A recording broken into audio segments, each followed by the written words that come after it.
Hi friends, in this class today we are going to study about pollination. What is pollination? See, this is a pollen grain, okay, and this is a stamen, and this is a gynecium. If you see the pollen grain now from anther to stigma, it is moving.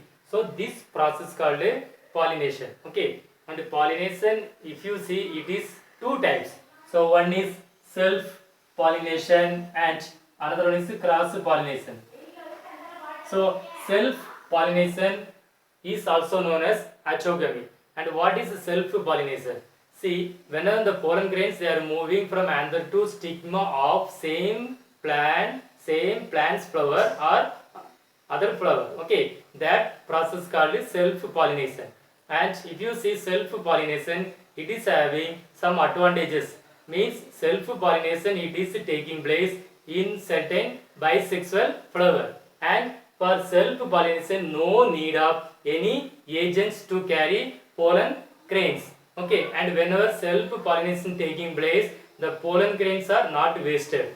So in this way, that self pollination is having some disadvantages also, because when the self pollination taking place, the seeds are produced very less number, okay, and the endosperm is minute, therefore it is the seeds are that they are producing very weak plants, and after that this because of self pollination no new varieties cannot be produced. Okay, so this is advantages and disadvantages of self pollination.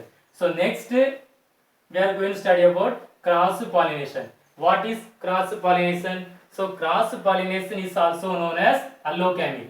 See, cross pollination, now the pollen grains, now it is moving from anther to stigma of from one plant to another plant. Okay, this process called cross pollination, and cross pollination is also having some advantages and disadvantages. So first let me say about the advantages.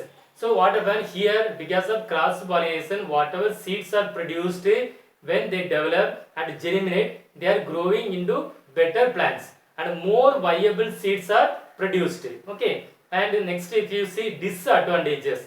So disadvantages, if you see in cross pollination, for cross pollination the pollen grains are carried for more distance. Okay, that is the reason sometimes this cross pollination sometimes it is not taking place, and now see the pollen grains it is moving from one place to another place, means very long distance. Okay, so it needs some agent means like insect and winds, anything. Okay, and after that whenever now this pollination is taking place, now pollen grains they are moving from one plant to another plant, and this, so because of that the pollen grains means many pollen grains are wasted, and sometimes because of cross pollination some unwanted character also produced.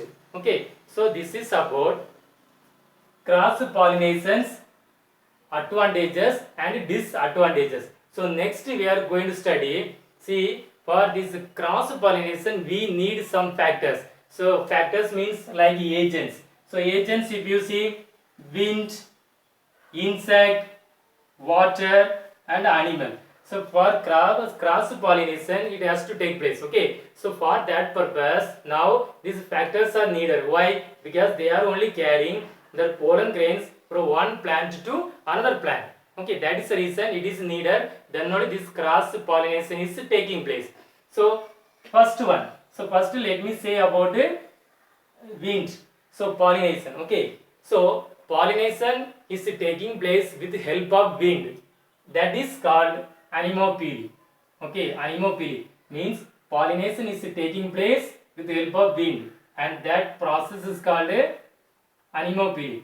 So plants which are following this process, if you see the pollen grains are there, that is very small and smooth. Okay, and it can be carried very easily, and such plants the pollen grains are there, they are moving more than 1000 kilometers. Okay, so this type of pollination we can see in cacti, grasses and sugar cane. Okay, so next one if you see insect. So pollination with help of insect pollination with the help of insect, if it is taking place, then that is called a endomopily. Okay, that is called a endomopily.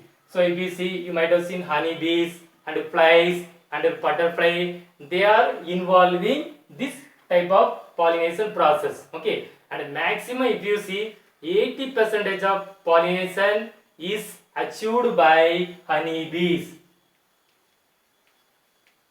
80%. Okay,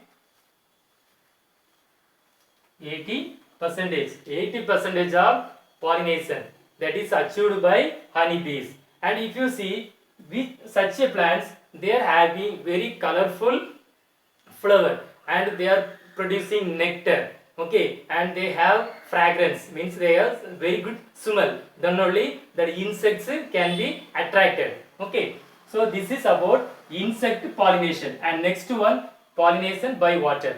See, if you see, the pollination is taking place with the help of water.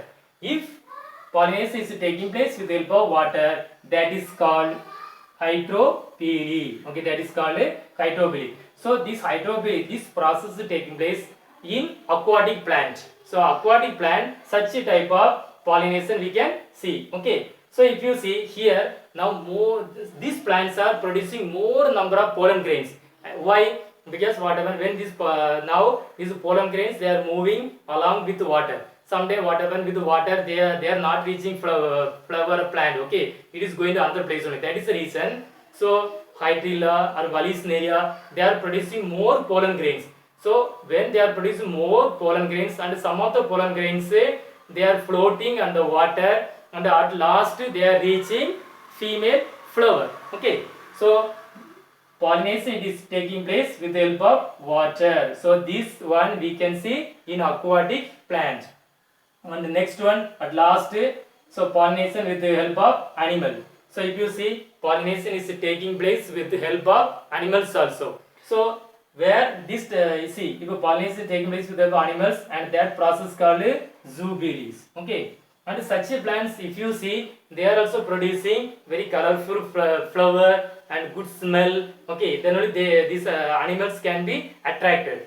Okay, so here if you see Kenna and Gladiola, like that plants, we can see the pollination by sunbird. So like this, some other animals also, silk cotton tree. So silk cotton tree also, such a type of pollination we can see.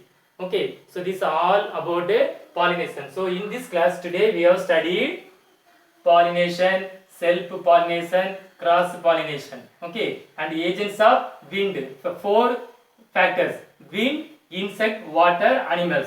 So today we have studied about pollination. In next class we will study about fertilization.